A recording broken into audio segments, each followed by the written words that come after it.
My biggest takeaway, I think, so far has been getting to meet these women and men in their heartbeat states where they are saying, hey, my child drowned. That needs to stop. How do I fix that?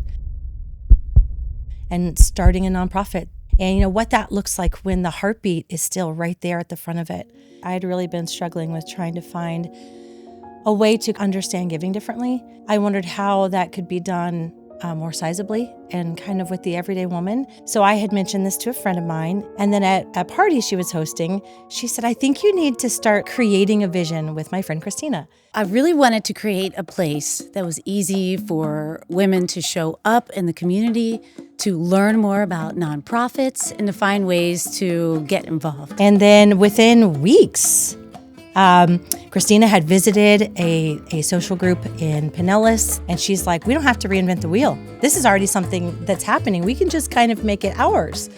I went to the 100 Women Pinellas. It was a perfect model. We began to think about how we could host meetings in St. Pete to make it easier and more accessible for locals. And so we got together and we said, let's do it. We had our very first meeting 2 days before the world shut down.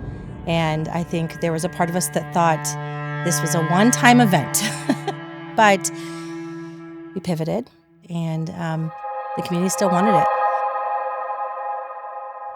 I met Christina Nordstar in 2019. I remember her telling us all about this nonprofit giving circle she was trying to launch, and I didn't really quite understand it until I went with some of the co-founders of 100 Good Guys St. Pete, and we saw what it was all about. And that experience made us raise our hands and say, hey, can we do this too? When JP came to me about starting his own organization, it was so exciting. First of all, JP is an incredible person and a light, and for him to create his own chapter with a group of men, of course it was exciting. Oh, we get to do more as a brother-sister group. When JP first mentioned his idea of 100 Good Guys to me, I didn't really understand it. I was a little hesitant at first, being a guy, to go to 100 Women Who Care, but when I walked into that room and saw how it flowed and the impact that it made in such a very short period of time, I was all in at that point. They came and they took a whole table. They were so fun because they just I don't even feel like they noticed they were the only men. I think I was the only one that kept drawing that attention to them. They were determined once they got there. And I knew from that night forward, we were definitely going to take them under our wing. Some of my favorite memories were when we went to tour the nonprofit facilities after they won, but I never knew that I had driven past it probably 1,000 times in St. Pete. And now we pull over and walk into these buildings and find that this is where they're helping pregnant teens, or this is where an apartment building is that I never knew was serving families who had been homeless for up to 3 years at the Resurrection House. Alpha House was one of the first organizations that pitched 100 Good Guys, and their pitch stands out in my mind because just their executive director, Jennifer, got up on stage and addressed the guys. And in my head, I was thinking, wait, you're supposed to have somebody whose life was touched by your program. And she started to tell the story of someone whose life was touched by her program, and it turned out to be her.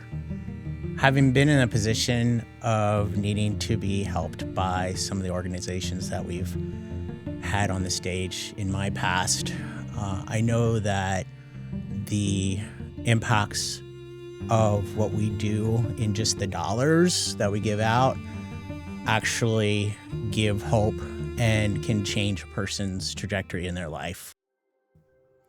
To the 3 nonprofits that are speaking from the stage tonight, I want to thank you for coming here and sharing your mission for St. Pete with us.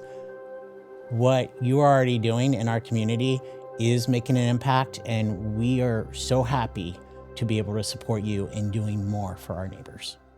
In the beginning, I think that JP and I and the Good Guys and 100 Women had this dream. What if we could create these two chapters and bring them together for this ultimate collective giving night. So the next day, that doubled amount of people will go home, go back to work, and tell others in the community ways that they can show up. I think the Big Give has unlimited potential. It's going to bring this community together in ways that we've never even thought about. I am extremely excited to see how the votes go tonight. One of the biggest surprises for me with 100 Women is that I've never guessed the correct winner the evening of. It's really fun for me to try and guess who, and I have not once gotten that correct. I'm looking forward to see who you vote for tonight. This is all happening because each and every one of you.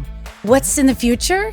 Well, collaborating with the good guys and to do the greatest Big Give night of the year, and to move forward and give bigger awards and steward that money and rise up the community.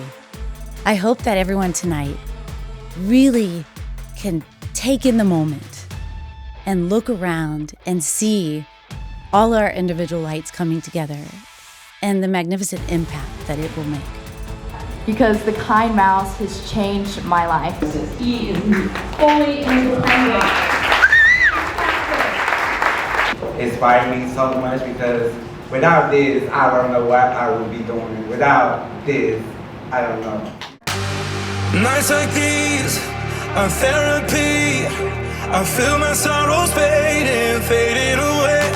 I close my eyes to see the light that's shining deep inside me. I just can't sleep.